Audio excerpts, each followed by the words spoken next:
അള്ളാഹുവിന്റെ കൂടെയുള്ള ഹൃദയ സാന്നിധ്യം ഉണ്ടായില്ല എന്ന് വിചാരിച്ചിട്ട് ദിക്ർ ഒഴിവാക്കരുത്.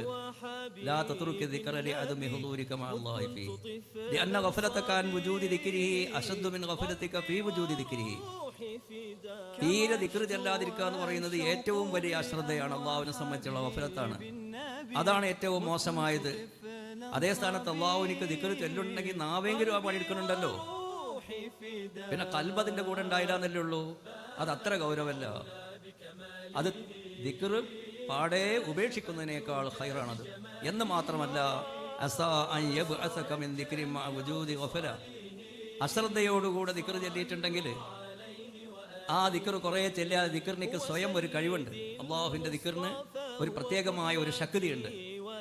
എന്താ മാറ്റം?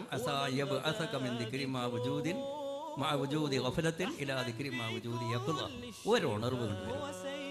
ദിക്റിനാണ്ട് ഇരുന്നിട്ടുണ്ടെങ്കിൽ ഒരു ഉണർവ് എന്ന് പറഞ്ഞാൽ എന്തുണർവ്? അള്ളാഹുവിനെ സംബന്ധിച്ചുള്ള ഒരു പുതിയ ചിന്ത അവനിക്ക് വരും. ആ ഒരു ഉണർവുണ്ടായി കഴിഞ്ഞാൽ ആ ഉണർവോടുകൂടെ പിന്നെങ്ങനെ ദിക്ർ ചൊല്ലിയിട്ടുണ്ടെങ്കിൽ അതിൽ നിന്ന് അള്ളാഹു അവനെ ഉയർത്തും. ഹൃദയ സാന്നിധ്യം ദിക്റിനാണ്ടിരുന്നാൽ പിന്നെ അള്ളാഹുവിനോട് ഓർമ്മ വന്നു. പിന്നെ ദിക്ർ കഴിയുന്നത് വരെ അള്ളാഹുവിന്റെ ഓർമ്മ മാത്രം. അങ്ങനത്തെ ഒരവസ്ഥ.